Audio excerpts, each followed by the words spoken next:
Bonjour, je profite de cette journée de commémoration de l'abolition de l'esclavage qui a été célébrée ce matin ici.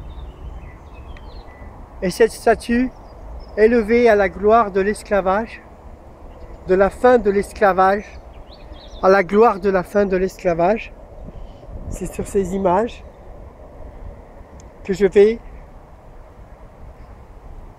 aborder le sujet de l'esclavage moderne.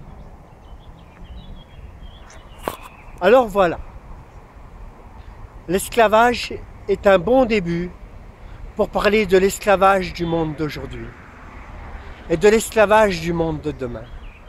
En fait, l'homme, au cours de son histoire, a eu se libérer de plusieurs esclavages.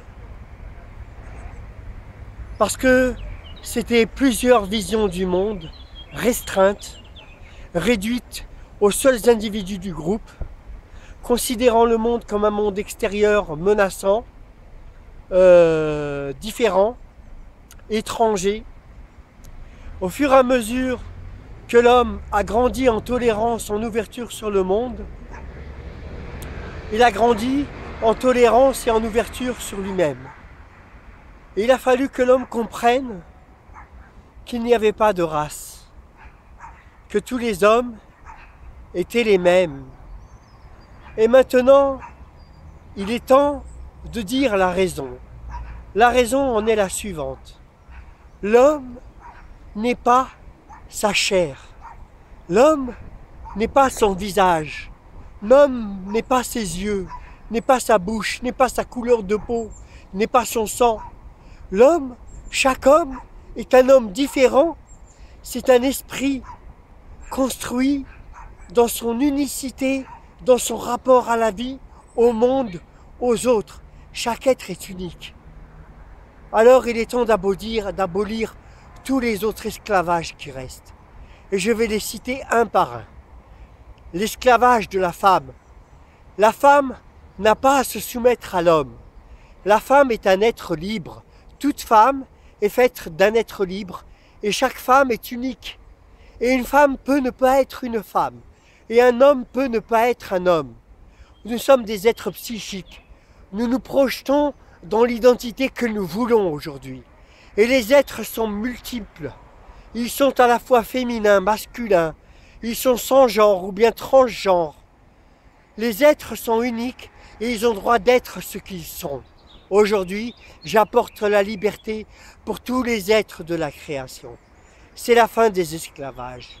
Si un être est homosexuel, s'il est attiré par un autre homme ou par une autre femme, alors il a le droit d'être. Il a le droit d'être ce qu'il est. Il aime au nom de Dieu ce qui aime appartiennent à Dieu. C'est l'amour, c'est le monde de Dieu. Ils ne sont pas étrangers à l'univers de Dieu. Et aucun être humain n'est étranger à l'univers de Dieu. Tous les êtres humains font partie de l'univers de Dieu. Moi, je suis celui qui vient apporter le discernement sur les paroles des prophètes. Et je dis que les prophètes, pas les compagnons de prophètes. Ils ne sont pas inspirés par Dieu, les compagnons de prophètes. Il n'y a que les prophètes qui sont inspirés par Dieu. Je viens confirmer ce que disent les prophètes. Je ne viens ni contredire, je viens donner du sens à ce qu'ils ont dit. Et je dis d'abord la portée de ce que je viens de dire. Aucun être n'est esclave. Dieu a fait les êtres libres pour qu'ils se soumettent dans la libre volonté à la volonté de Dieu. S'ils se rendent compte qu'il existe dans leur existence, ou bien s'ils ne se rendent pas compte, alors il y a les paroles de Dieu, données par les prophètes pour les éclairer sur la route à tenir pour aller au paradis. Et ce sont des paroles pleines d'amour et de cœur quand elles ont été énoncées. Mais elles ont été défigurées par d'autres paroles derrière qui ont voulu transfigurer le sens en voulant le ramener au sens des hommes. Les sens des paroles des prophètes sont uniques. Elles ont un sens qui ont le sens du cœur. On ne peut les lire que par le cœur. On ne peut les comprendre que par le cœur. On ne peut les entrevoir que par le cœur. Il n'y a que le cœur est la seule clé pour toutes les paroles des prophètes. pour toutes les paroles de Dieu. Et moi, j'ai la clé pour toutes ces paroles. Et à toutes vos questions, je peux apporter toutes les réponses. Mais je viens d'abord en vaillant protecteur des êtres de cette création, dire que ce monde est un monde d'amour. Deuxième apostrophe, je voudrais libérer de l'esclavage aussi les animaux, en apportant la lumière sur leurs conditions et sur ce qu'ils sont. Ils sont des êtres d'amour. Les animaux sont des êtres faits d'amour. Ils aiment comme un père, comme une mère, comme un frère, comme une sœur, comme un amant. Ils parcourent la vie avec une passion amoureuse de l'existence. Comme nous sommes habités aussi par cette passion amoureuse de l'existence, que nous émoustillons par nos peurs et par notre différence et par notre ignorance et par notre perdition. Mais je suis venu apporter la lumière et tout cela est terminé, car tout aujourd'hui a un sens. Et les animaux sont un monde d'amour. Et ils n'ont pas à être esclaves de notre peur, de notre ignorance, de leur monde. Nous les traitons comme des êtres différents, étrangers, comme étaient auparavant traités les esclaves. C'est la même chose. C'est un élargissement de l'esprit que nous devons avoir aujourd'hui. Ça ne veut pas dire que nous devons préférer les animaux aux hommes. Les hommes sont 1 milliard de fois plus préférables aux animaux, car par l'amour, ils gagnent en ardeur, en profondeur, chaque fois plus grand, plus fort, plus tolérant, et ils ravissent Dieu par l'amour qui grandit chez les hommes à chaque fois, car nous sommes toujours triomphants de nos peurs et de nos ignorances dans l'histoire de l'homme. Nous avons vaillamment triomphé des siècles et des siècles d'ignorance. Nous sommes arrivés aujourd'hui à un âge où nous sommes plus que tolérants. Nous sommes prêts à accueillir des extraterrestres, à aimer encore plus loin, plus encore. Eh bien, n'ayons pas peur, car ce monde d'amour nous attend. Les animaux sont des animaux qui aiment. Nous pouvons les tuer pour nous manger, ils ne craignent pas la mort, comme nous. Nous n'avons pas à craindre la mort, car Dieu existe et après la vie, il y a encore après la mort, il y a encore la vie. Et c'est un cycle fait d'amour. Et si nous sommes perdus, je le dis dans mon livre Le secret de la Genèse, disponible chez Eddy Livre et signé par le Messie, j'explique notre origine, pourquoi nous sommes perdus. Et je dis aujourd'hui, même si vous ne lisez pas ce livre, je dis qu'aujourd'hui, le temps est venu de nous réconcilier avec l'univers, de voir que ce monde d'amour nous entoure, que c'est l'amour qui fait pousser les arbres, c'est l'amour qui pousse les animaux à s'aimer les uns les autres, même en ayant peur de ce qui est différent. Nous étions comme des animaux, nous avons grandi comme des anges. Aujourd'hui, nous sommes des anges. Nous sommes prêts à recevoir Dieu dans notre univers. Et voilà ce que je veux dire sur Dieu. Dieu est derrière la providence qui accompagne chaque être. Je dis que Dieu est derrière le hasard et nous baignons tous dans sa providence, car nous ne sommes pas tous, même si nous sommes pécheurs, nous payons pour nos péchés dans notre vie, de façon à ce que quand nous mourrons, nous ayons déjà payé pour nos fautes et que nous allions au paradis. Et cela vaut, et je viens le dire, nous sommes sauvés. N'ayez pas peur. N'ayez pas peur, je suis celui qui vous dit, n'ayez pas peur, nous sommes sauvés. Et pourquoi nous sommes sauvés? Eh bien, comme quand il y a eu Jésus-Christ. Par son sacrifice, il a sauvé toute l'humanité. Et bien, depuis Jésus-Christ, il y a des saintes et des saints qui se sont succédés parmi les hommes.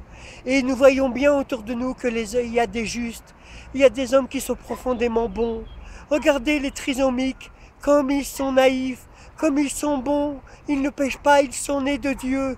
Nous voyons bien, mais je dis au-delà de cela, au-delà des bienheureux, il y a des êtres qui ont ravi Dieu dans leur don de soi. Parce que depuis le don de soi de Jésus-Christ, une fois que le Verbe est dit, nous sommes guéris.